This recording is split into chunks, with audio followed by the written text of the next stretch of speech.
பெரியவா சரணம். பெரியவா வானொலியின் மாலை நிகழ்ச்சிகள் ஆரம்பமாகின்றன. இன்றைய எமது நிகழ்ச்சிகள் நித்திய குரு பாதுகா பூஜா, ஸ்ரீ ரா கணபதி அவர்கள் எழுதிய புத்தகத்தின் ஒளிவடிவம், ஆன்மீக உரை, மகா பெரியவா மகிமை, உபன்யாசம். பெரியவா சரணம். பெரியவா சரணம்.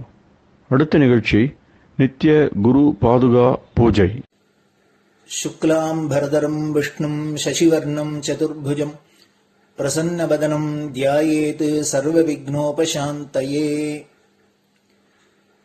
ममोपात्त समस्त दुरितक्षयद्वारा श्री परमेश्वर प्रीत्यर्थं गुरुप्रसाद सिद्ध्यर्थं गुरुप्रीत्यर्थं गुरुपादपूजाम् अद्य करिष्ये। गुरुर्ब्रह्मा गुरुर्विष्णुर्गुरुर्देवो महेश्वरः गुरुः साक्षात् परब्रह्म तस्मै श्रीगुरवे नमः। अपारकरुणासिन्धुं ज्ञानदं शान्तरूपिणं श्रीचन्द्रशेखरगुरुं प्रणमामि मुदान्वहम्। सदाशिवसमारम्भां शङ्कराचार्यमध्यमाम् अस्मदाचार्यपर्यन्तां वन्दे गुरुपरम्पराम्. எல்லோரும் குருவை பெரிவாளை தியானம் பண்ணிண்டு அர்ச்சனை பண்ணுவோம். அஷ்டோத்திரம். பெரியவா அஷ்டோத்திரம் பல அஷ்டோத்திரங்கள் இருக்கு. அதுல எளிமையா சுலபமா எது இருக்கோ அதை நான் இப்ப சொல்றேன். எல்லோரும் இதை கேட்டுண்டே திருப்பி சொல்ல முடிஞ்சுவா சொல்லி சொல்லி பெரிவாளுக்கு பாதத்துல ஒவ்வொரு புஷ்பத்தை அர்ச்சனை பண்ணலாம். ओम श्री कांची कामकोटि पीठाधीश्वराय नमः. श्रीमत् चंद्रशेखरेन्द्र सरस्वती गुरुभ्यो नमः. संन्यासाश्रम शिखराय नमः. काषाय दंडधारिणे नमः. सर्वपीठापहारिणे नमः. स्वामिनाथ गुरवे नमः. करुणासागराय नमः. जगदाकर्षण शक्तिमते नमः. सर्वचराचर हृदयस्थाय नमः. ओम भक्त परिपालक श्रेष्ठाय नमः. धर्म परिपालकाय नमः. श्री जयेन्द्र सरस्वत्याचार्याय नमः. श्री विजयेन्द्र सरस्वती पूजिताय नमः. शिवशक्ति स्वरूपाय नमः. भक्ताभीष्ट प्रदायकाय नमः. ब्रह्मण्य पोषकाय नमः. ब्रह्म विष्णु शिवैक्य स्वरूपाय नमः. कांची क्षेत्रवासाय नमः. कैलाश शिखरवासाय नमः. स्वधर्म परिपोषकाय नमः. चातुर्वर्ण संरक्षकाय नमः. लोकरक्षण संकल्पाय नमः. ओम ब्रह्मनिष्ठापराय नमः. सर्वपापहराय नमः. धर्मरक्षक संतुष्टाय नमः. भक्तार्पितधन स्वीकर्त्रे नमः. सर्वोपनिषत् सारज्ञाय नमः. सर्वशास्त्रगम्याय नमः. सर्वलोक पितामहाय नमः. भक्ताभीष्ट प्रदायकाय नमः. ब्रह्मण्य पोषकाय नमः. नानाविध पुष्पार्चितपताय नमः. रुद्राक्ष क्रीडधारिणे नमः. भस्मोद्दोलित विग्रहाय नमः. सर्वज्ञाय नमः. सर्वचराचर व्यापकाय नमः. अनेक शिष्य परिपालकाय नमः. मनश्चाञ्चल्य निवर्तकाय नमः. अभयहस्ताय नमः. भयापहाय नमः. यज्ञपुरुषाय नमः. यज्ञानुष्ठान रुचिप्रदाय नमः. यज्ञसम्पन्नाय नमः. यज्ञसहायकाय नमः. यज्ञफलदाय नमः. यज्ञप्रियाय नमः. उपमानरहिताय नमः. स्फटिक तुलसी रुद्राक्ष हारधारिणे नमः. चातुर्वर्ण समदृष्टये नमः. ऋग्यजुस्साम अथर्वणादि चतुर्वेद संरक्षकाय नमः.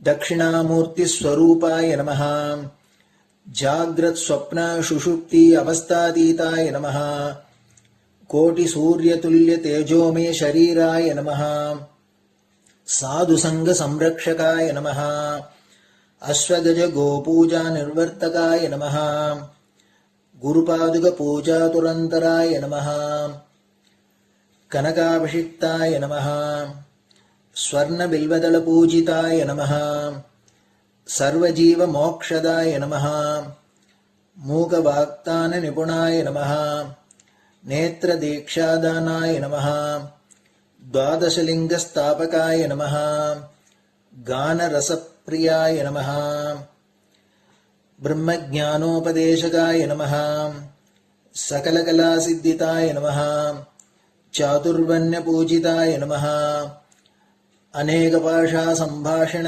कोविताय नमः अष्टसिद्धिप्रदायकाय नमः ओम श्री शारदामठसुस्थिताय नमः नित्यान्नदानसुप्रीताय नमः प्रार्थनामात्रसुलभाय नमः पादयात्राप्रियाय नमः नानाविधमतपण्डिताय नमः श्रुतिस्मृतिपुराणज्ञाय नमः देवयक्षकिन्नरकिंपुरुषपूज्याय नमः श्रवणानन्दकरकीर्तये नमः दर्शनानन्दाय नमः अद्वैतानन्दभरिताय नमः अव्याजकरुणामूर्तये नमः शैव वैष्णवादिमान्याय नमः श्रीशङ्कराचार्याय नमः दण्डकमण्डलोहस्ताय नमः वीणामृदङ्गसकलवाद्यनाथस्वरूपाय नमः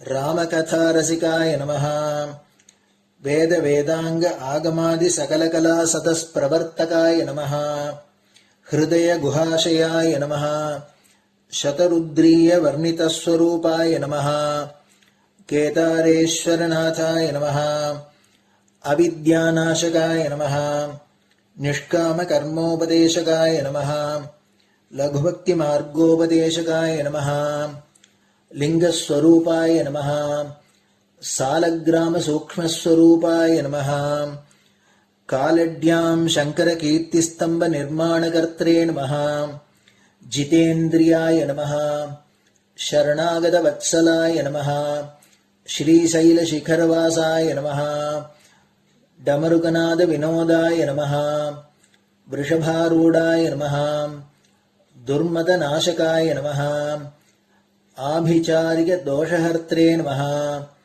मिताहाराय नमः मृत्युविमोचकशक्त्याय नमः श्रीचक्रार्चनतत्पराय नमः दासानुग्रहकारकाय नमः अनुराधानक्षत्रजाताय नमः सर्वलोकख्यातशीलाय नमः वेङ्कटेश्वरचरणपद्मषट्पदाय नमः श्री महात्रिपुरसुन्दरी समेत श्री चन्द्रमौलीश्वर पूजाप्रियाय नमः श्रीमच्चन्द्रशेखरेन्द्र सरस्वती सद्गुरु परब्रह्मणे नमः गुरुभ्यो नमः परमगुरुभ्यो नमः परमेष्टिगुरुभ्यो नमः परात्परगुरुभ्यो नमः गुरुपरम्पराभ्यां नमः गुरुपादुकाभ्यां नमो नमः. அடுத்தது ஊதுபத்தி இருந்தா அதை காமிச்சு தூபம், நெய் தீபம் இருந்தா காமிச்சு அதை நெய் தீபம் தீபம் காமிச்சுட்டு நைவேத்தியம் வெத்தலைப்பாக்கு பழம் இதுலேருந்து ஆரம்பிச்சு அவளுக்கு எது சௌரியமோ அதுபடி நைவேத்தியம் பண்ணலாம். அதுக்கு அடுத்தது கற்பூர ஹாரத்தி பண்ணி எல்லோரும் பிரதட்சிண நமஸ்காரம் பண்ணி பெரியவாள்கிட்ட பிரார்த்தனை பண்ணிண்டு எல்லோரும் க்ஷேமமா இருக்கணும், லோகம் பரம மங்களமா சௌக்கியமா இருக்கணும், எல்லோரும் வியாதி வெக்க இல்லாத ஆயுராரோக்கிய ஐஸ்வர்யத்தோட சாந்தம் அமைதியோட ஞான வைராக்கியத்தோட எல்லோரும் நல்லவர்களாயிருந்து நன்மையை அடையணும்னு பிரார்த்தனை பண்ணி இந்த பூஜையை தினம் செய்யலாம். குரு பிரம்மா குருர் விஷ்ணுர் குருர் தேவோ மகேஸ்வரः குரு சாட்சாத் பரபிரம்ம தஸ்மை ஸ்ரீ குரவே நமஹ. அபார கருணா சிந்தும் ஞானதம் சாந்தரூபிணம் ஸ்ரீ சந்திரசேகர குரும் பிரணமாமி முதான்வகம். சதாசிவசமாரம்பாம் சங்கராச்சாரிய மத்யமாம் அஸ்மதாச்சாரிய பர்யந்தாம் வந்தே குரு பரம்பராம். குரு பாத பூஜை நிறைவடைஞ்சது. பெரியவா சரணம். பெரியவா சரணம். பெரியவா வானொலியில் நேயர்கள் அடுத்து கேட்க இருப்பது ஸ்ரீ ரா கணபதி அவர்கள் எழுதிய புத்தகத்தின் ஒளி வடிவம். அளிப்பவர் ஸ்ரீமதி உமா சங்கர் அவர்கள்.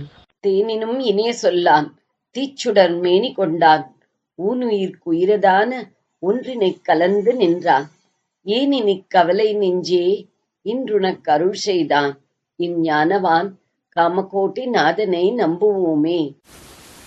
ஜெய ஜெய சங்கர, ஹரஹர சங்கர. மகாபெரிவாளின் உபன்யாசங்களை ரா கணபதி அண்ணா தெய்வத்தின் குரல் என்ற பெயரில் 7 பாகங்களாக தொகுத்து நமக்கு அளித்ததின் முதல் பாகத்தின் அடுத்த பகுதி ஸ்ரீராமன். ராமன் என்றாலே ஆனந்தமாக இருப்பவன் என்று அர்த்தம். மற்றவர்களுக்கு ஆனந்தத்தை தருகிறவன் என்றும் அர்த்தம். எத்தனை விதமான துக்கங்கள் வந்தாலும் அதனால் மனம் சலனமடையாமல் ஆனந்தமாக தர்மத்தையே அனுசரித்துக் கொண்டு ஒருத்தன் இருந்தான் என்றால் அது ஸ்ரீராமன் தான்.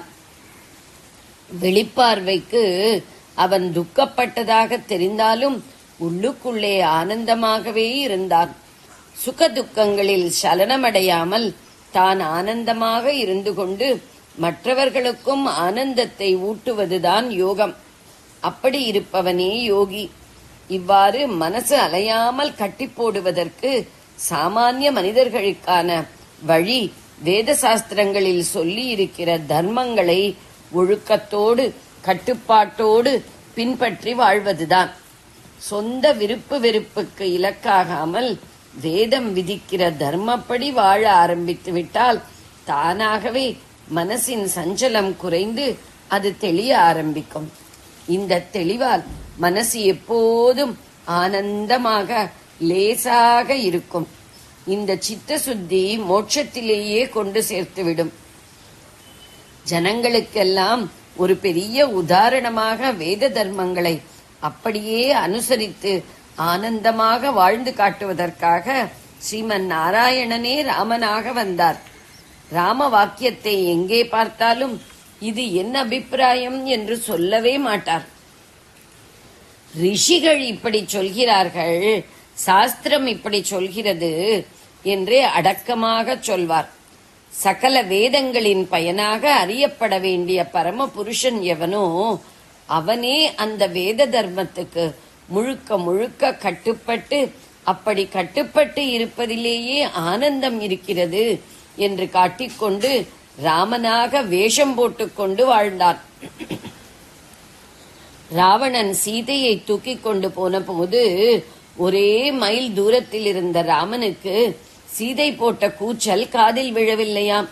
அப்படிப்பட்டவனே இப்போது பக்தர்கள் கூப்பிட்டால் என்ன பிரயோஜனம் என்று கேலி செய்து கேட்டவர்கள் எழுதியவர்கள் இருக்கிறார்கள். இவர்கள் ராமனாக இந்த லோகத்தில் வாழ்ந்தபோது மனுஷ்ய வேஷத்தில் இருந்தான், மனுஷ்யர்களைப் போலவே வாழ்ந்தான் என்பதை மறந்து பேசுகிறார்கள். ஒரு நாடகம் நடக்கிறது, ராமாயண நாடகம்தான். அதில் லவகுச்சர்களை வால்மீகி ராமனிடம் அழைத்து வருகிறார். ராஜபாட் ராமசுவாமி ஐயங்கார் ராமராக வேஷம் போட்டிருக்கிறார்.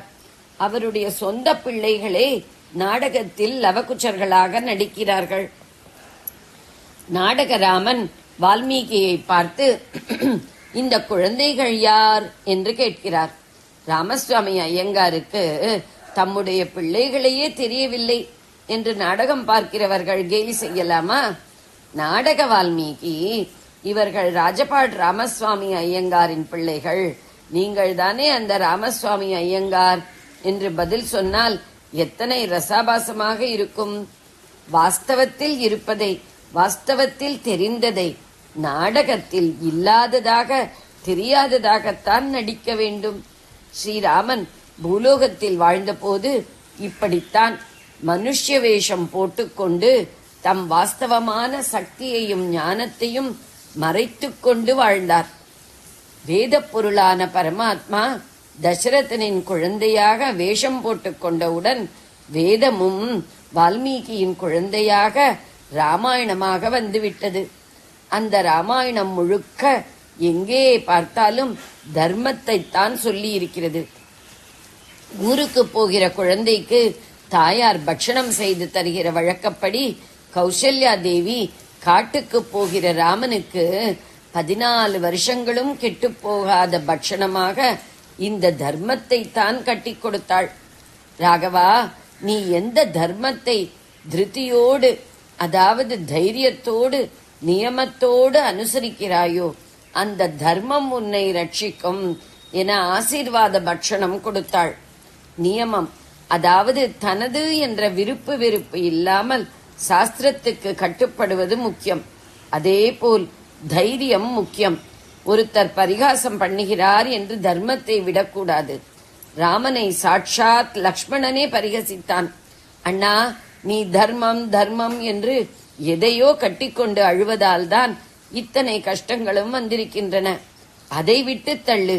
தசரதன் மேல் யுத்தம் செய்து ராஜ்யத்தை உனக்கு நான் ஸ்வீகரித்து தர அனுமதித்தா என்று அன்பு மிகுதியால் சொன்னான். ஆனால் ராமன் யார் எது சொன்னாலும் பொருட்படுத்தாமல் தர்மத்தையே காத்தான். கடைசியில் அது அவனை காத்தது. தர்மம் தலை காத்தது. ராவணனுக்கு 10 தலை இருந்தும் அதர்மத்தால் கடைசியில் அத்தனை தலைகளும் உருண்டு விழுந்தன.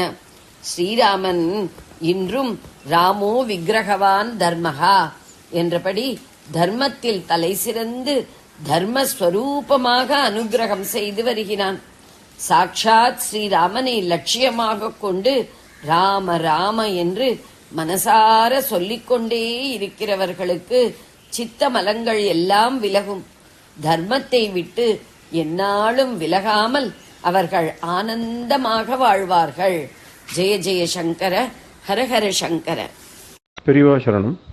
இந்நிகழ்ச்சியின் அடுத்த பகுதி நாளை மாலை இதே நேரத்தில் ஒளிபரப்பாகும். பெரியவா சரணம். பெரியவா சரணம். பெரியவா வானொலியில் நேயர்கள் அடுத்து கேட்க இருப்பது திரு கவிக்கண்ணன் அவர்களின் ஆன்மீக உரை. பெரியவா சரணம். ராம் ராம். ஸ்ரீ குருப்யோ நமஹ. ஜெய ஜெய சங்கர, ஹர ஹர சங்கர. பெரியவா வானொலி நேயர்கள் அனைவருக்கும், மகா பெரியவாவுடைய பக்தர்கள் அனைவருக்கும் அடியேன் கவிக்கண்ணனின் அன்பு கலந்த நல்வாழ்த்துக்கள். ஜெய ஜெய சங்கர, ஹர ஹர சங்கர. ஸ்ரீ குருப்யோ நமஹ. அபிராமி அந்தாதியிலே 7வது பாடல்ல சுந்தரியே என்று முடித்தார் பட்டர். அந்த பாடலுடைய கருத்தை பார்த்தோம். தாமரையை தன்னுடைய இருப்பிடமாக கொண்ட பிரம்மாவும், சந்திரனை தன்னுடைய சடாமுடியிலே தாங்கக்கூடிய ஈஸ்வரனும், திருமாலும் எப்போதும் வணங்கி துதி செய்யக்கூடிய செம்மையான திருவடிகளை உடைய அம்மையே, செவ்வண்ணமான திலகத்தை நெற்றியிலே சூடிக்கொண்டிருப்பவளே, தயிர்பானையில் இருந்து அங்கும் இங்கும் சுழல்கின்ற தயிர் மத்தை போல நானும் பிறப்பு இறப்புகளின் இடையே நல்வினை தீவினையால் கட்டுண்டு என்னுடைய ஆவியான சுழல்கின்றது. எனக்கு நீ ஒரு நல்ல தளர்ச்சி இல்லாத நிலையை தர வேண்டும். அப்படிப்பட்ட ஒரு நல்ல கதியை அடைவதற்கு நீ திருவுளம் கொள்ள வேண்டும் என்பதாக அந்த 7வது பாடலிலே முடித்தார். மத்து தயிர் கடைவதற்காக தயிர் பானையில் இடப்பட்டு கயிற்றினால் இழுக்கப்பட்டு இந்த புறமும் அந்த புறமாக சுழல்கிறது.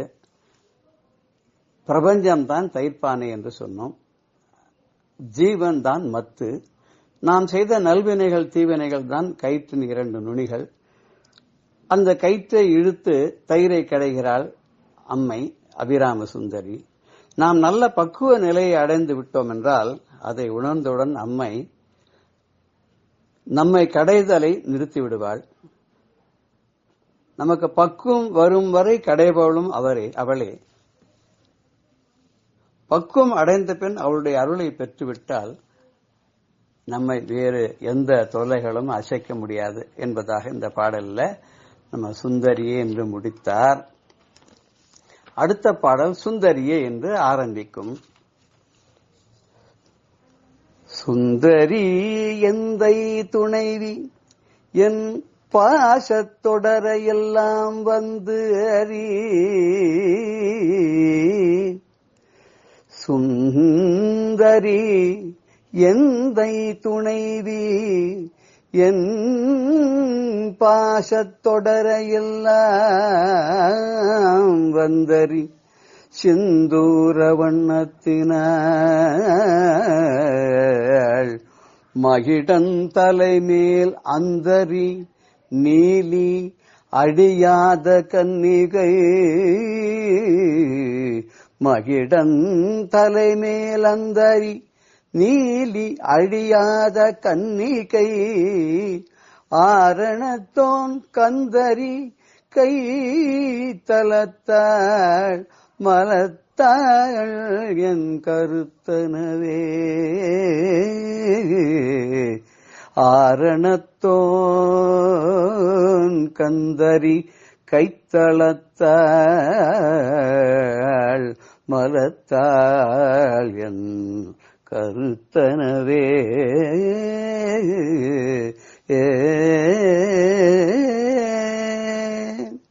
சுந்தரி எந்தை துணைவி என் பாசத்தொடரையெல்லாம் வந்து அறி. சிந்தூர வண்ணத்தினாள் மகிடன் தலைமேல் அந்தரி நீலி அழியாத கன்னிகை. ஆரணத்தோன் கந்தரி கைத்தலத்தாள் மலத்தாள் என் கருத்தனவே. அம்பாளை பார்த்து சுந்தரி அப்படின்னு அட்ரஸ் பண்றார். நிகரத்த அழகு உடையவளே, எந்தை துணைவி, என்னுடைய தந்தையாகிய சிவபெருமானுடைய மனைவியாக இருப்பவளே. ஏன்னா தந்தை எப்போ ஒரு எந்த அவதாரமும் எடுத்ததே கிடையாது. அப்பப்போ ஏதோ ஒரு வேஷம் போட்டுப்பார், திருப்பி வந்துடுவார். 64 திருவிளையாடலுக்கு 64 வேஷம், திருப்பி வந்துடுவார். அப்ப அப்படியே சிவபெருமானாக தான் இப்போ இருப்பார்.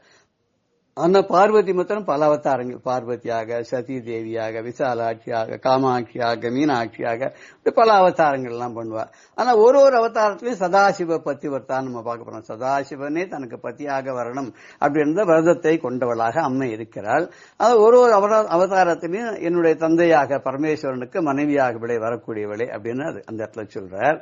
என் பாசத்தொடரையெல்லாம் வந்து அறி என்ற சங்கிலி போல தொடர்ந்து வரக்கூடிய என்னுடைய மும்மலங்களான பாசங்கள், அது என்ன கர்மவினை, ஆணவ வினை, மாயாவினை அப்படின்னு சொல்ற இந்த மும்மலங்கள், இதையெல்லாம் நீ வந்து போக்கக்கூடியவளாக இருக்க வேண்டும். வந்து அறி, அதையெல்லாம் உன்னுடைய கருணையினால நீ அதையெல்லாம் போக்க வேண்டும், வெட்டி அவைகளையெல்லாம் அழித்து விட வேண்டும்.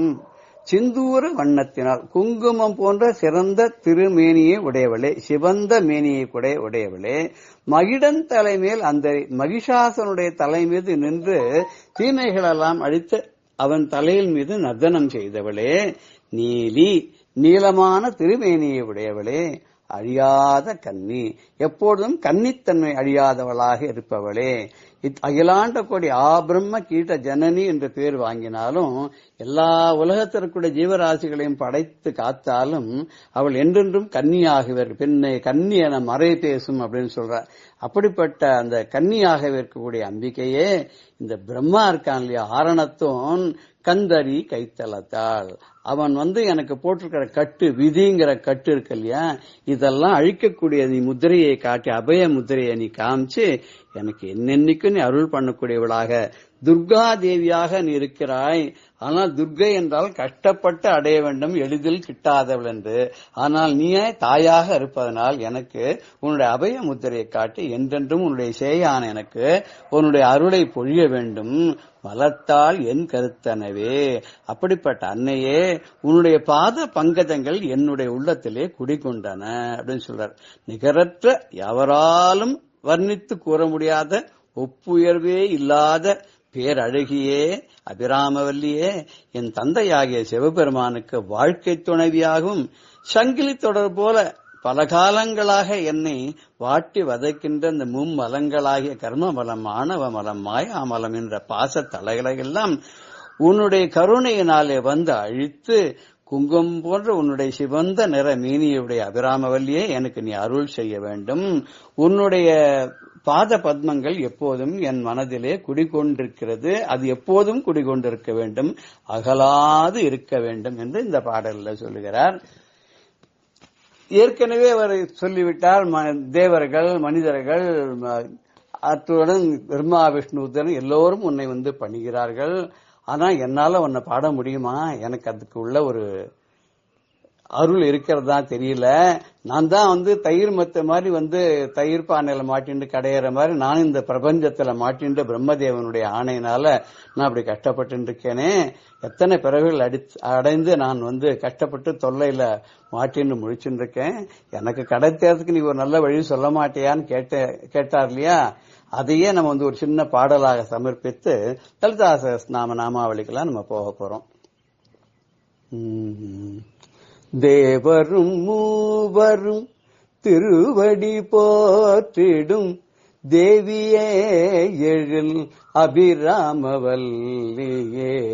தேவரும் மூவரும் திருவடி போற்றிடும் தேவியே எழில் அபிராமவல்லியே. தேவரும் மூவரும் பாவியேன் உன் புகழ் பாடிட தகுமோ. பாவியேன் உன் புகழ் பாடிட தகுமோ. நவிந்தேன் திருநாமம் நற்றாள் பிடித்தேன். நவீந்திரேன் திருநாமம் நற்றாள் பிடித்தேன். தேவரும் மூவரும் திருவடி போற்றிடும் தேவியே எழில் அபிராமவல்லியே. கடைந்திடும் தயிரின் கரவிலாமத்தென படைத்தனன் என்னை பிரமனு பாரில். கடைந்திடும் தயிரின் கரவிலாமத்தென படைத்தனன் என்னை பிரமனும் பாரினில். அடைந்தேன் பற்பல அல்லல் பிறவிகள். அடைந்தேன் பற்பல அல்லல் பிறவிகள். கடை தெர வழி சொல் கடவு நாயகியே. கடை தெர வழி சொல் கடவு நாயகியே. தேவரும் மூவரும் திருவடி போற்றிடும் தேவியே எழில் அபிராமவல்லியே.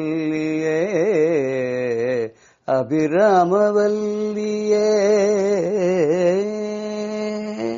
அப்பேற்பட்ட தேவி மகாத்மியத்துல சர்வஸ்வரூபே சர்வேஷே சர்வசக்தி சமன்விதே அப்படின்னு சொல்றா இல்லையா? அவ வந்து அம்பாள் வந்து அனைத்து வடிவமாகவும் விளங்கக்கூடியவள், அனைத்தையும் அளக்கூடியவள், அனைத்து சக்தியும் பொருந்தியவளாக இருக்கக்கூடியவள்.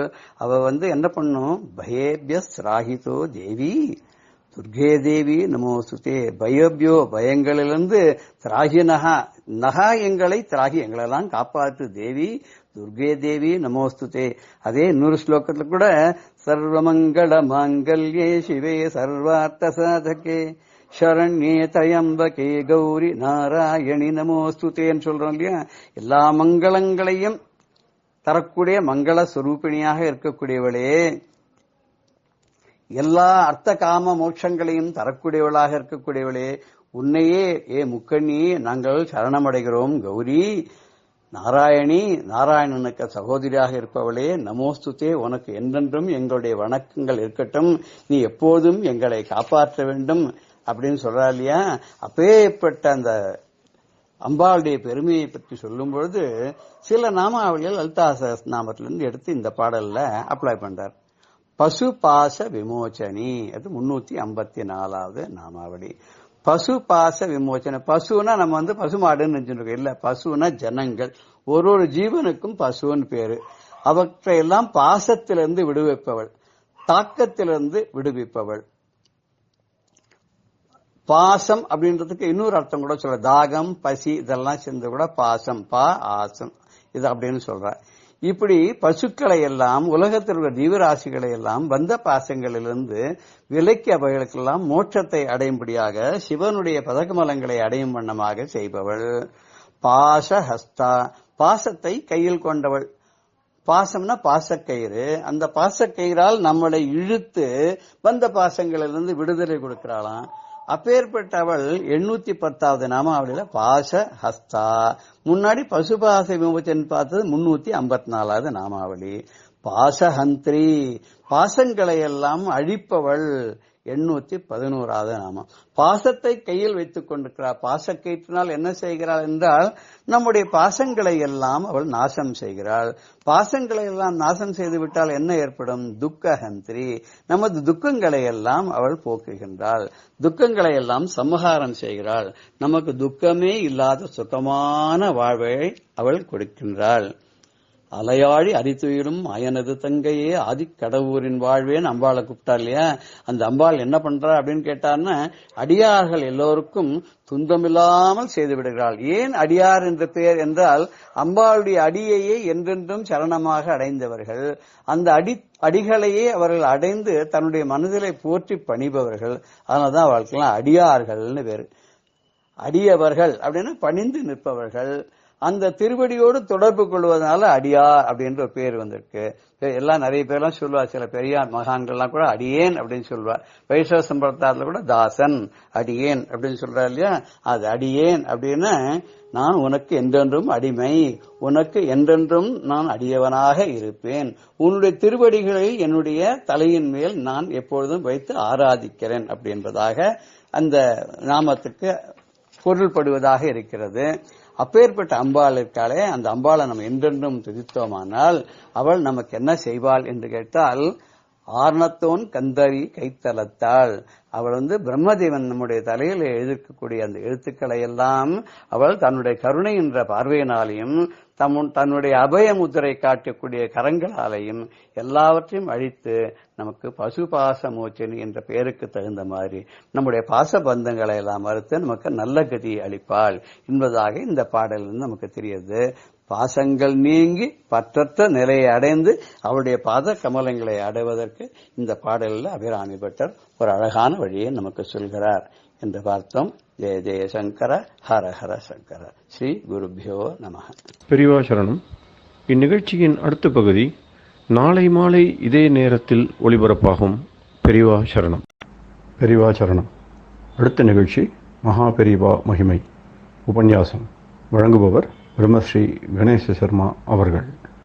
காஞ்சி மகாபெரிவாளோட விஜய யாத்திரையில் 1935 வருஷம் புரின்னு சொல்லக்கூடிய ஜெகநாதபுரிக்கு விஜயம் பண்ணினா. உயர்ந்த க்ஷேத்திரம், மோட்சபுரியில் ஒன்று. சுவாமி ஜெகநாதர் கிருஷ்ணர் தன்னோட அண்ணாவான பலபத்ரர், தங்கையான சுபத்ரா, இவா 3 பேரோடையும் இருக்கா. ஜெகநாதர், பலபத்ரா, சுபத்ரா, இவா 3 பேரும் சேர்ந்து இருக்கிற க்ஷேத்திரம். அந்த கோவில் இருக்கிற இடத்துக்கு பேர் நீலாத்ரி அப்படின்னு பேரு. ஜெகநாதர் தேர் ரொம்ப விசேஷம், ஜெகத் பிரசித்தம். பூரி ஜெகநாதர் தேர், ஜெகநாதர் தேர் அப்படின்னு ரதோத்சவம் அங்கே ரொம்ப விசேஷமானது. இந்த ஜெகநாதபுரிக்குன்னு சில விசேஷ சிறப்பான விஷயங்கள்லாம் உண்டு. அதில் ஜெகநாதர் பிரசாதம் அங்கே என்ன பண்ணுவா, பானையில் சாதம் வெடிச்சு வெடிச்சு வெடிச்சு வெடிச்சு சுவாமிக்கு நைவேத்தியம். எல்லாரும் பிரார்த்தனை. நம்ம ஊரில் அதோ மாவிளக்கு போடுறாப்புல இது மாதிரிலாம் அங்கே ஜெகநாதருக்கு இந்த சட்டி, அந்த சட்டி பானையில் சாதம் வடித்து நைவேத்தியம் பண்ணுவாள். அங்கேயே கோவில் அந்த மடப்பள்ளியில் வரிசையாக வச்சுருக்கும். அவாவா எத்தனை பேர் பிரார்த்தனை பண்ணுறாலோ அது பார்த்தாலே ஒரு வினோதமாக ஆச்சரியமாக இருக்கும். அடியில் அடுப்பை முட்டிட்டு பானை மேலே பானை மேலே பானை மேலே வரிசையாக வச்சுருப்பா. வச்சு அடியில் இருக்கிற அந்த உஷ்ணத்தினாலே எல்லா சாதமும் பக்குவமாகும். அப்படி சட்டி சட்டியாக நைவேத்தியம் பண்ணி எல்லாருக்கும் பிரசாதம். அந்த ஜெகநாதர் பிரசாதம் ரொம்ப விசேஷம். ஜஸ்டிஸ் ரங்கநாத் மிஸ்ரா அப்படிங்கிற ஜட்ஜு இருந்தார். பெரியவாள்கிட்ட ரொம்ப பக்தி, அடிக்கடி பெரியவா தரிசனத்துக்கு வருவார். அப்போ ரங்கநாத் மிஸ்ராட்ட பெரியவா சொன்னா, ஜெகநாதரோட இந்த சாதம் விசேஷம், அதனால அதை எடுத்துன்னு வா, இந்த பிரசாதம் வேணும் எடுத்துன்னு வா அப்படின்னு சொல்ல, அவர் ஜெகநாதபுரிக்கு போய் அங்கே காத்தால கோவிலில் அந்த அன்னம் வச்சு நைவேத்தியம் பண்ணி உடனே ஃப்ளைட்டில் எடுத்துன்னு வந்து பட்டில் கட்டி பெரியவாளுக்கு சாயந்தரத்துக்குள்ளே சமர்ப்பணம் பண்ணார். பொதுவாக வெளியில் பக்குவம் பண்ண அன்னங்கள்லாம் பெரியவா எடுத்துக்க மாட்டா. ஆனால் இந்த ஜெகநாத பிரசாதத்தை பெரியவா எடுத்துண்டா. அப்போ சொன்னா, ஜெகநாதர் பிரசாதம் ரொம்ப முக்கியம், விசேஷம்.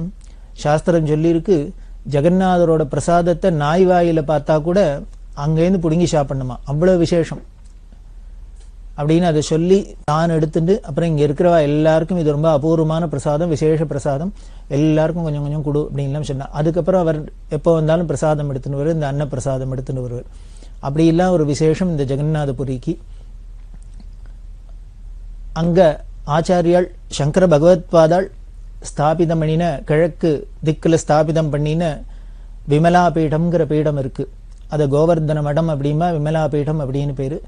முன்னமே பார்த்தோம், சார்தாம் அப்படின்னு சொல்லக்கூடிய பாரத தேசத்தோட 4 எல்லையிலையும் 4 பீடங்களை ஆச்சாரியால் ஸ்தாபிதம் பண்ணினா, அதில் வடக்க பத்ரியில ஜோதிர் பீடம் ஜோஷி மட்டம் அப்படின்னு சொல்றோம், மேற்க துவாரகையில காளிகா பீடம்னு ஸ்தாபிதம் பண்ணினா, கிழக்க ஜெகநாதபுரியில இந்த விமலா பீடம், தெற்க ராமேஸ்வரத்துல ராம்நாத்ல சாரதா பீடம் ஸ்தாபிதம் பண்ணினதா. சாரதாம்லையும் 4 ஆம்நாய பீடங்கள் ஸ்தாபிதம் பண்ணினதா சொல்லப்படுறது.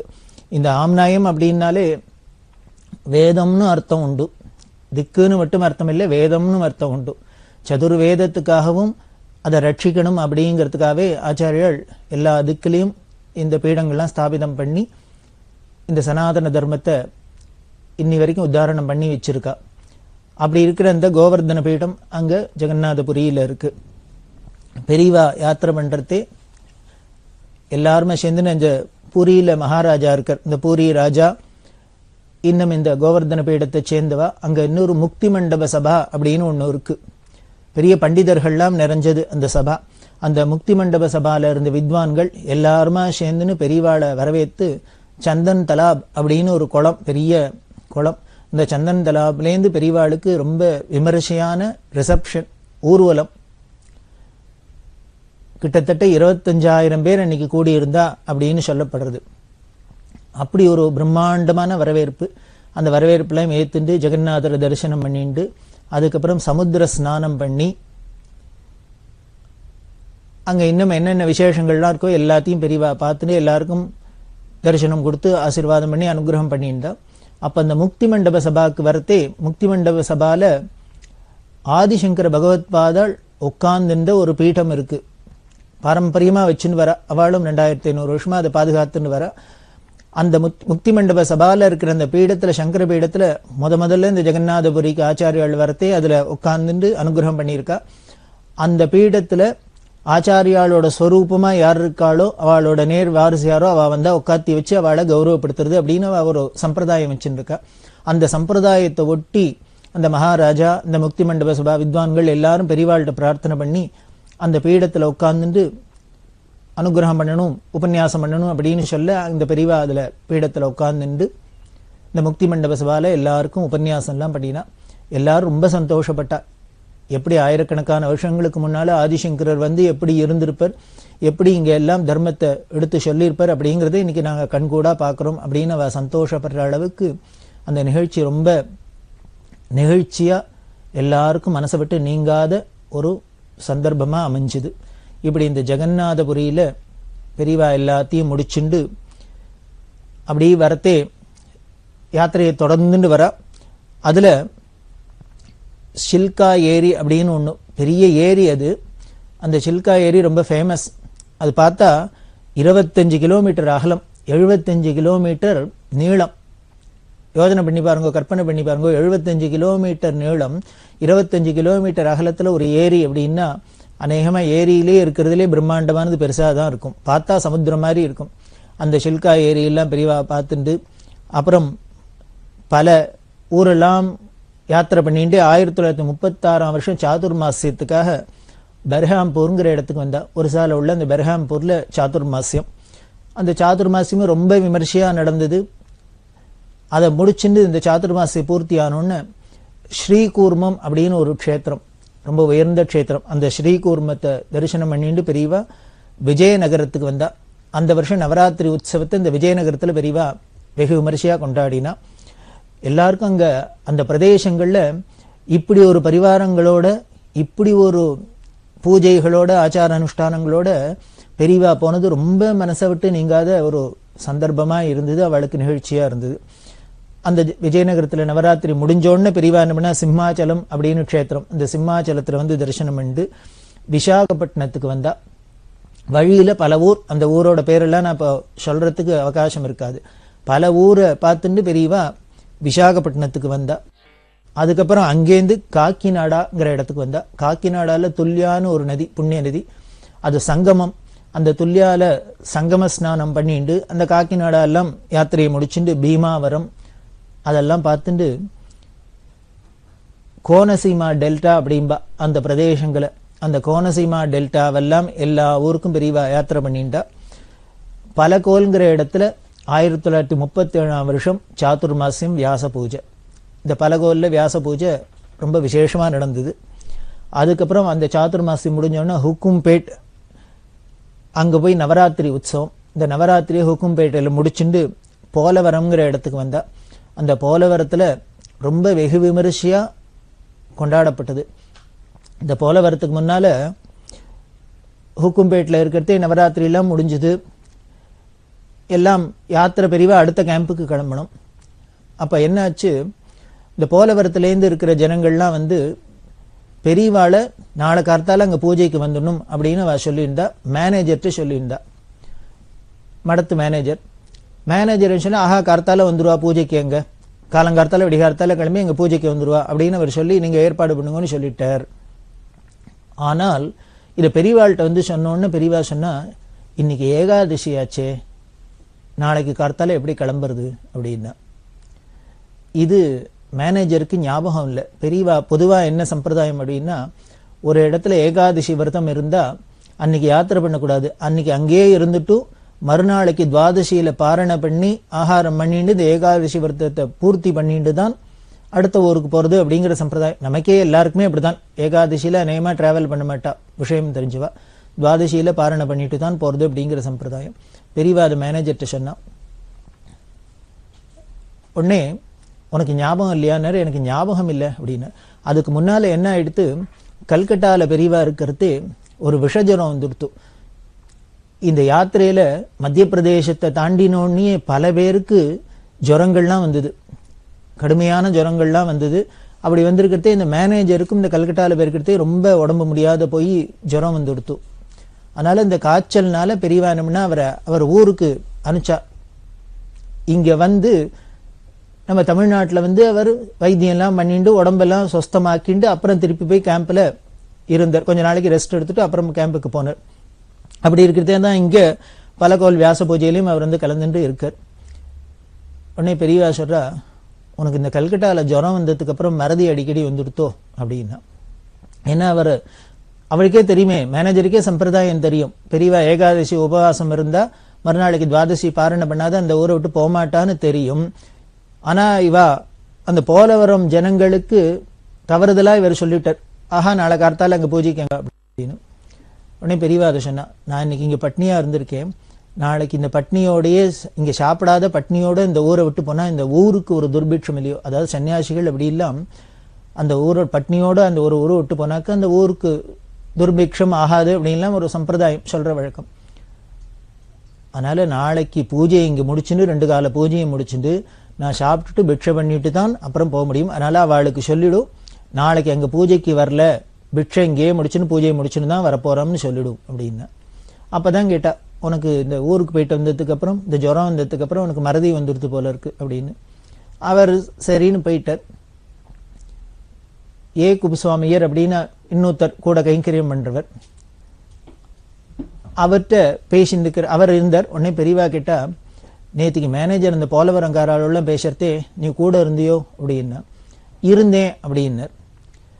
உனக்கு தெரியாதோ ஏகாதசிக்கு நான் ஒரு இடத்துல உபவாசம் இருந்தா துவாதசி பாரணை பண்ணிட்டு தான் போவேன்னு, உனக்கு தெரியுமோ இல்லையோ அப்படின்னார். தெரியும் அப்படின்னார். அப்போ உனக்கு தெரியும்னா நீ சொல்லியிருக்கலாமே, மேனேஜர் அவள்கிட்ட சொல்றதே இல்ல பெரியவா நாளைக்கு வரமாட்டாளே மாமா, இங்கேருந்து கிளம்ப மாட்டான், நீ சொல்லியிருக்கலாமே, ஞாபகப்படுத்திருக்கலாமே அப்படின்னு பெரியவா அவர்கிட்ட கேட்டா. குப்பு ஒன்றும் பதில் சொல்லாத இருந்தார். உடனே பெரியவா சிரிச்சுட்டு, உனக்கு மேனேஜர்கிட்ட பயமாக்கும் அதனால சொல்லலையாக்கும் அப்படின்னா. உங்ககிட்ட மேனேஜர்கிட்ட உனக்கு பயமா அப்படின்னு கேட்டுட்டே இருக்கிறதையே மேனேஜர் உள்ள வந்தார். லெட்டர்லாம் எடுத்துன்னு உள்ள வர இந்த வார்த்தை அவர் காதுல விழுந்துருத்து. உடனே அவர் என்ன பண்ணார், ரொம்ப சுவாதீனமா பேசக்கூடிய உடனே பெரியவாள்கிட்ட சொன்னார், யாருக்கு குப்புக்கு அவன்கிட்ட பயம் அப்படின்னு. அதெல்லாம் அவனுக்கு ஒண்ணுமில்ல, அவன் பார்த்திருப்பான், வேடிக்கை பார்த்திருப்பான், என்னதான் பண்றாருன்னு பார்ப்போம், பெரியவா அதுக்கு என்ன பண்றான்னு பார்க்கலான்னு வேடிக்கை பார்க்கறதுக்காக பேசாத இருந்திருப்பான். அவனுக்கு விஷயம் தெரிஞ்சிருக்கும், என்கிட்ட ஒன்றும் பயம் கிடையாது, இருந்தாலும் என்னதான் நடக்கிறது பார்ப்போமே அப்படின்ட்டு வேடிக்கை பார்க்கறதுக்காக பண்ணாலும் பண்ணுவான் அப்படின்னு அவர் சொன்னார். எல்லாம் கிண்டலாதான். உடனே பெரியவா சிரிச்சுட்டு, அதெல்லாம் இல்லை, அவன் பாவம் நல்ல குழந்தை, அப்படி எல்லாம் வேடிக்கையெல்லாம் பார்க்க மாட்டான், உன்னை பார்த்தா பயம் போல இருக்கு அதனால சொல்லல அப்படி இல்லாம சொல்லியிருந்தா. இது மாதிரி எல்லாம் போற இடங்கள்ல பல சுவையான நிகழ்ச்சிகள்லாம் இருக்கும். அதுல நமக்கு பெரிய தர்மங்கள்லாம் தெரியறாப்புல இருக்கும், சொல்றாப்புல இருக்கும். இதுல இருந்து நமக்கு தெரியுது, ஒரு இடத்துல ஏகாதசி விரதம் ஒரு ஊர்ல இருந்தோம்னா, ஒத்தராத்துல இருந்தோம்னா மறுநாளைக்கு பாரணை பண்ணிட்டு தான் ஊருக்கு போகணும்.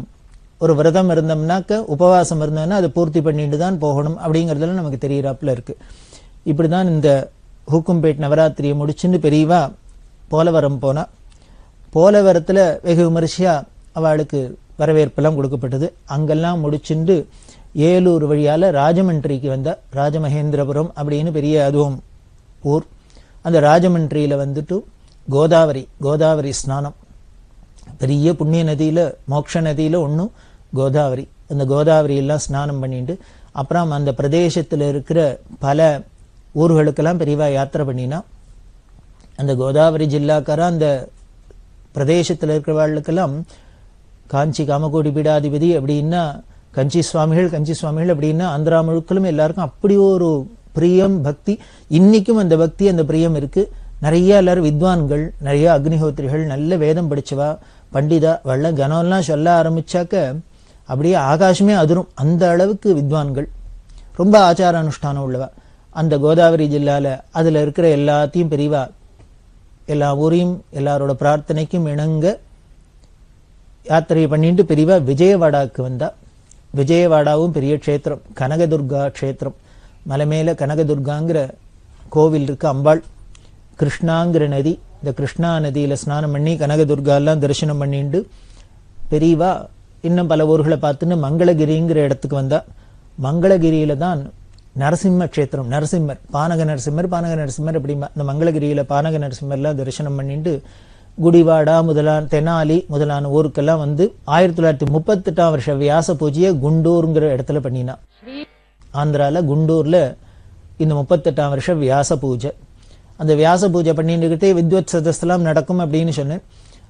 அப்படி நடக்கிற அந்த வித்வத் சதஸ்ல புல்யம் உமாமகேஸ்வர சாஸ்திரிகள் அப்படின்னு ஒரு பெரிய மகா வித்வான் பண்டிதர். அவர் பெரியவா மேல 170 ஸ்லோகம், சமஸ்கிருதத்துல 170 ஸ்லோகம் பெரியவாளை போற்றி எழுதி பெரியவாளுக்கு சமர்ப்பணம் பண்ணினர்.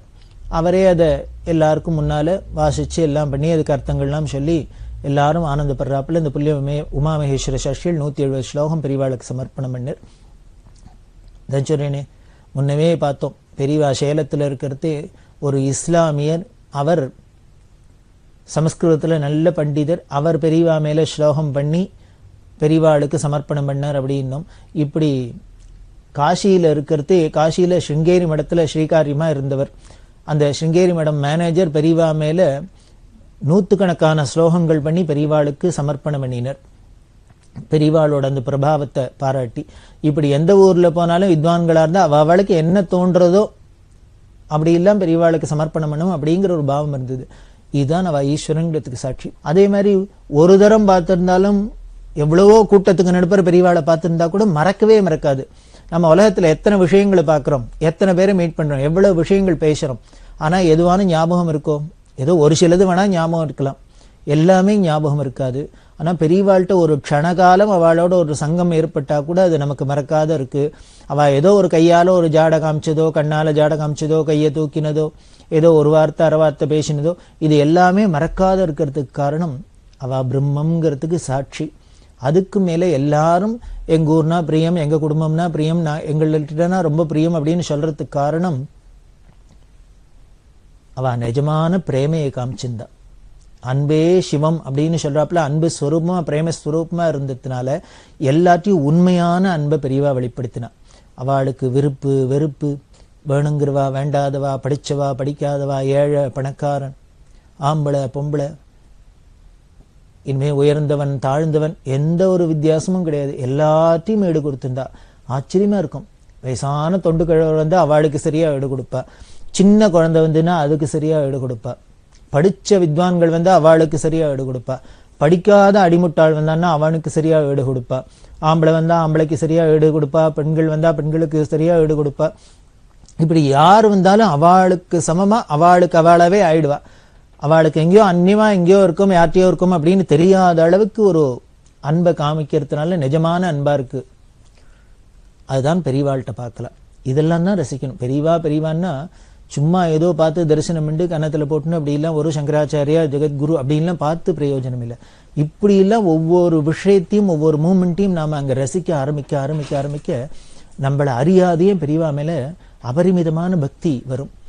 இதை எப்போ அப்ப பார்த்துதான் இல்லை, இப்ப இதெல்லாம் கேட்டப்புறமும் இதெல்லாம் நினைச்சுட்டே இருந்தோம்னாலே அசை போட்டிருந்தாலே நமக்கு இந்த ஒரு அனுபவம் கிடைக்கும். இதுக்கு பேர் தான் ஆனந்தம், இதுக்கு பேர் தான் பிரம்மானுபவம். இதுக்கு என்ன நம்ம காசு பணம் செலவழிக்கிறோமா இல்லை வெளியில ஏதானும் காரியம் செய்யணுமா? ஒண்ணும் இல்லை.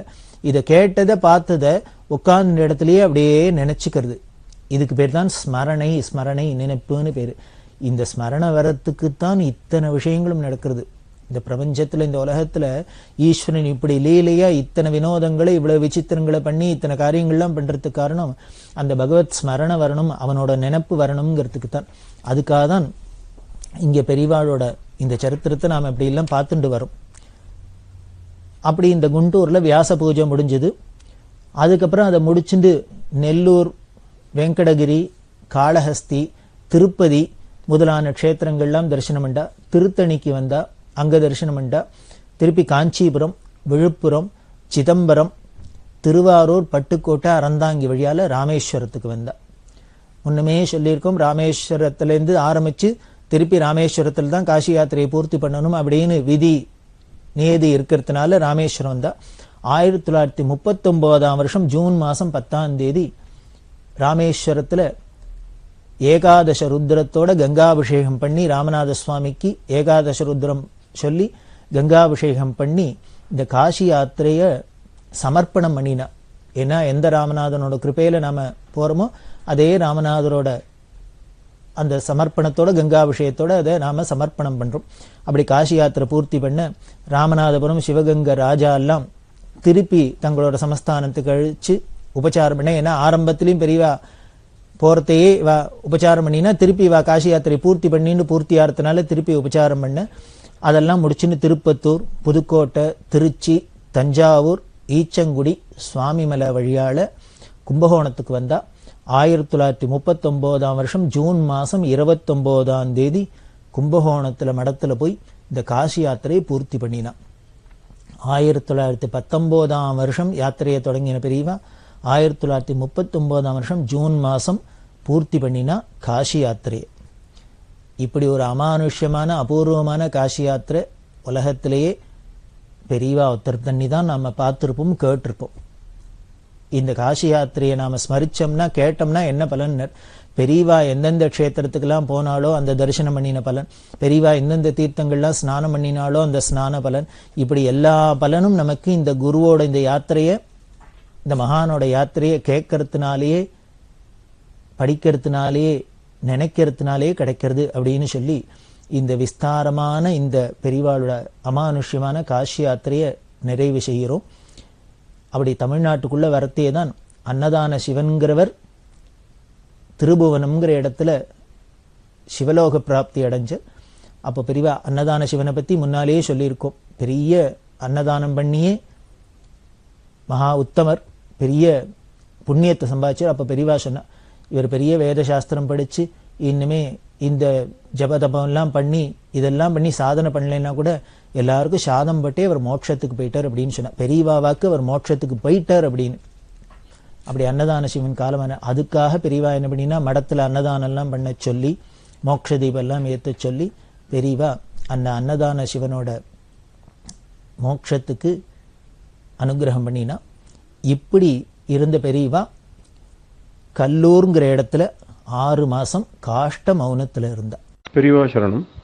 இந்நிகழ்ச்சியின் அடுத்த பகுதி நாளை மாலை இதே நேரத்தில் ஒளிபரப்பாகும். பெரியவா சரணம். பெரியவா சரணம். அடுத்த நிகழ்ச்சி திருவாசக இன்னிசை வழங்குபவர் ஸ்ரீ சத்குருநாத தேசிகர் அவர்கள். பெரியவாச்சரணம். திருச்சிற்றம்பலம். ஆனந்தத்து அழுந்தல். புணர்ப்பதொக்க எந்த என்னை ஆண்டு பூண நோக்கினாய், புணர்ப்பதன்றிதென்ற போது நின்னுடன் நிதாம், புணர்ப்பதாக அன்றிதாக அன்பு நின் கழற்கணே, புணர்ப்பதாக அங்க நாள புங்கமான போகமே. போகம் வேண்டி வேண்டிலேன், புரந்தராதி இன்பமும்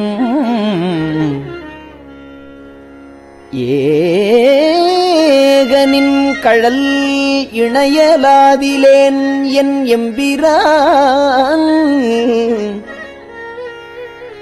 ஆகம் விண்டு கம்பம் வந்து குஞ்சி அஞ்சலிக்கணே,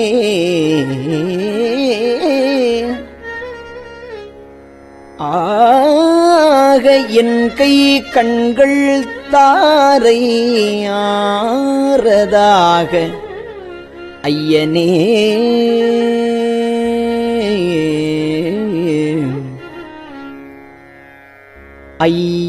ஐயனின்னது அல்லது இல்லை மற்றோர் பற்று வஞ்சனேன்,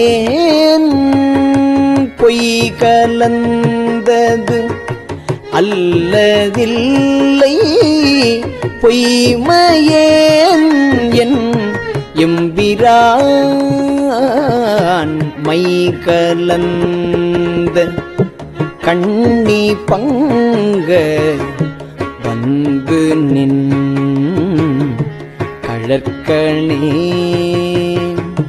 மெய் கலந்த அன்பரு அன்பு, மெய் கலந்த அன்பரு அன்பு எனக்கும் ஆக வேண்டுமே. மெய் கலந்த அன்பரு அன்பு எனக்கும் ஆக வேண்டுமே.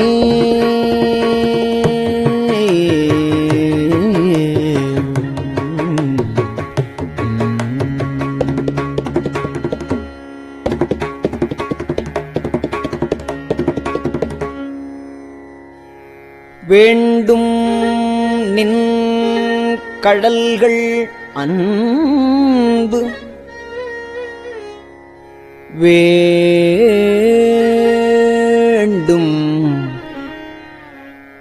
நின் கழல்கள் அன்பு, பொய்மை தீர்த்து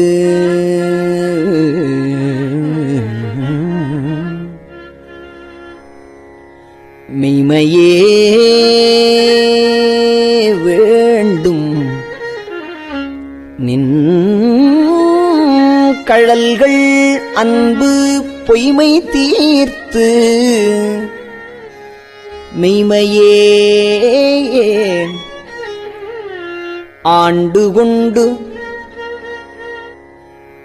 நாயினேனை ஆவ என்று அருளு நீ. பூண்டு கொண்டு பூண்டு கொண்டு அடியனேனும் போற்றி போற்றி என்றும் என்றும் மாண்டு மாண்டு வந்து வந்து மன்ன நின் வணங்கவே.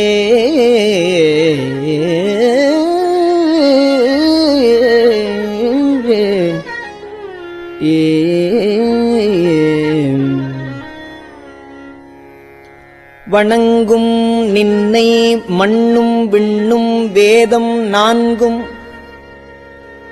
ஓலமிட்டு உணங்கு நின்னை எய்தலுற்று மற்று ஒரு உண்மை இன்மையின் வணங்கி யாம் விடங்களேன் வணங்கி யாம் விடங்கள் என்ன வந்து நின்று அருளுதற்கு இணங்கு கொங்கை மங்கை பங்க என்கொலோ நினைப்பதே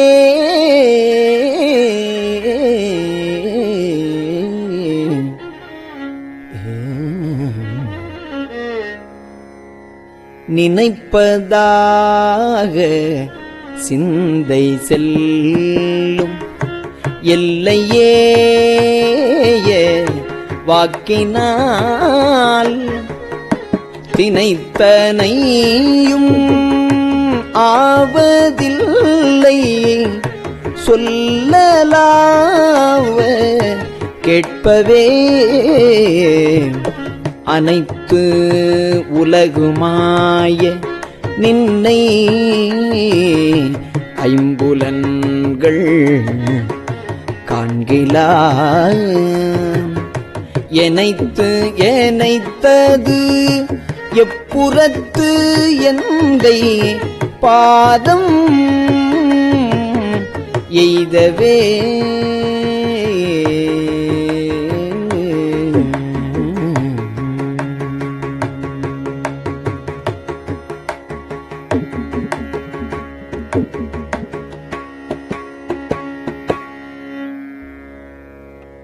எய்தலாவது என்று நின்னை எம்பிரான் இவ்வஞ்சனேற்கு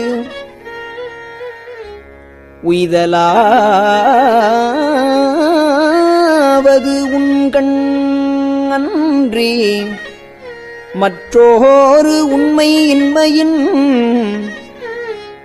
பைதலாவது என்று பாதுகாத்து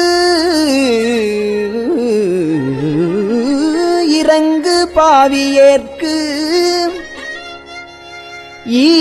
ஈதலாது நின்கண் ஒன்றும் வண்ணமில்லை ஈசனே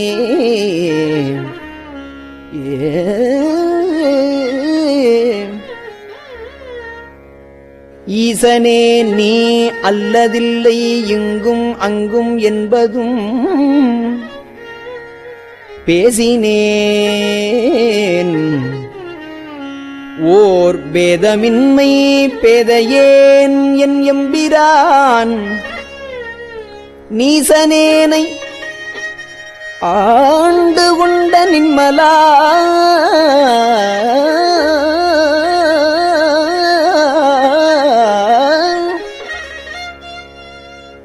ஓர் நின்னலால் தேசனே ஓர் தேவரு உண்மை சிந்தியாது சிந்தையே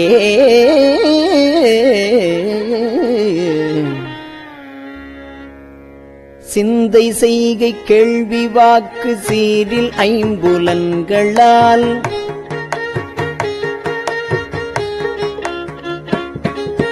முந்தையான காலம் நின்னை எய்திடாத மூர்க்கனேன்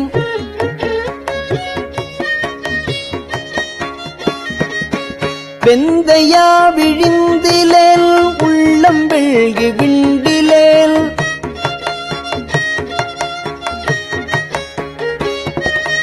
எந்தையாய நின்னை இன்னம் எய்தலுற்றிருப்பனே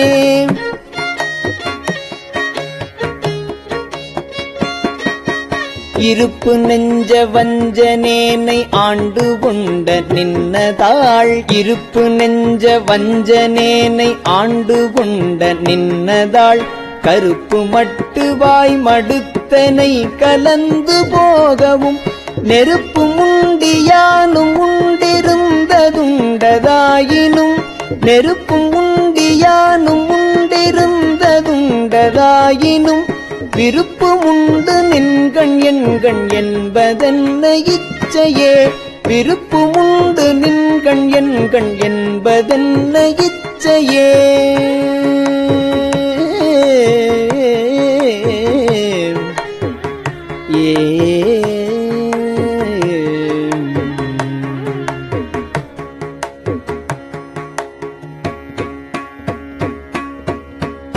திருச்சிற்றம்பலம்.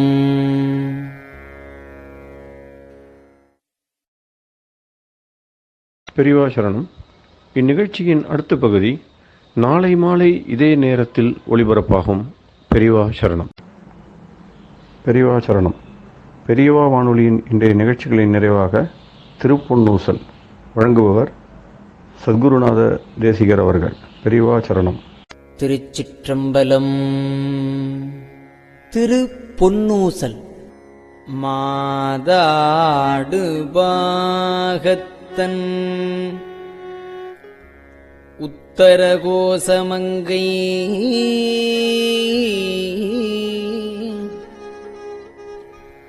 தாதாடு குன்றை சடையான் அடியாருள்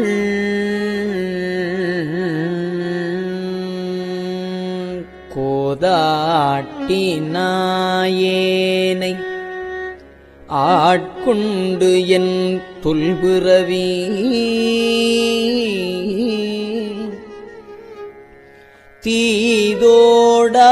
தீதோடவண்ணம்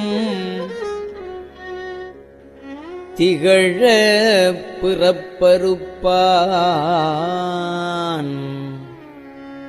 காதாடு குண்டலங்கள் பாடி கசிந்து அன்பான்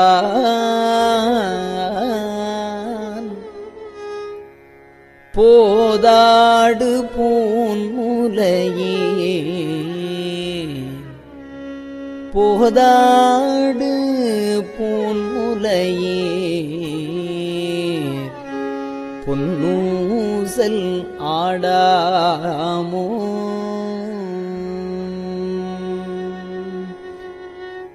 திருச்சிற்றம்பலம். கஞ்சிவல காமாட்சி தன் குழந்தாய் சங்கரரே.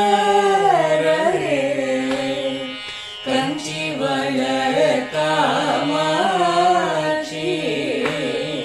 தன் குழந்தாய் சங்கரரே. குரு சந்திரசேகரரே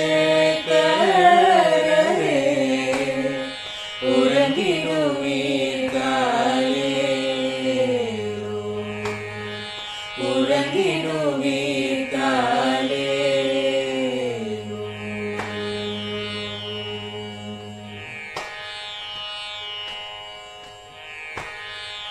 ஆதிகுரு சங்கரராய் அன்றொரு நாள் வந்தவரே. 68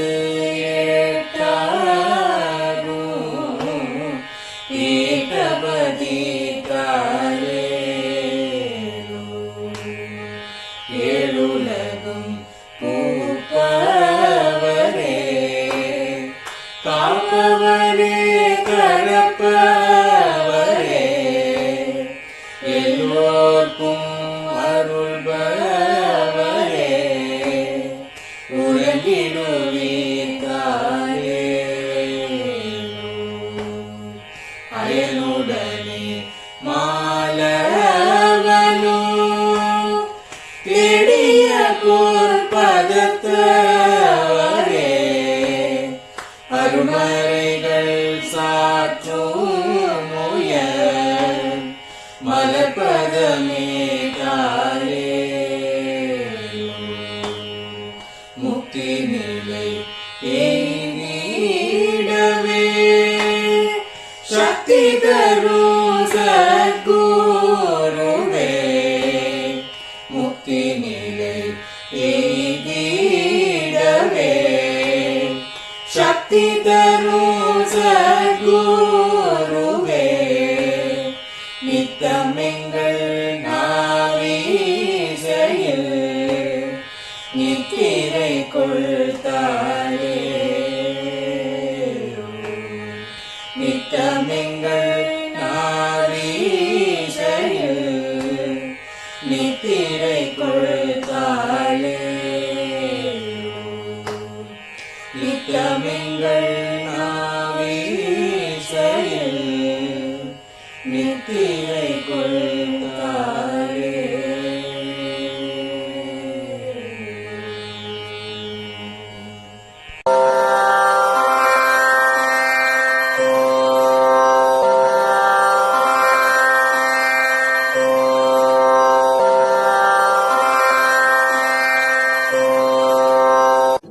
பெரியவா சரணம்.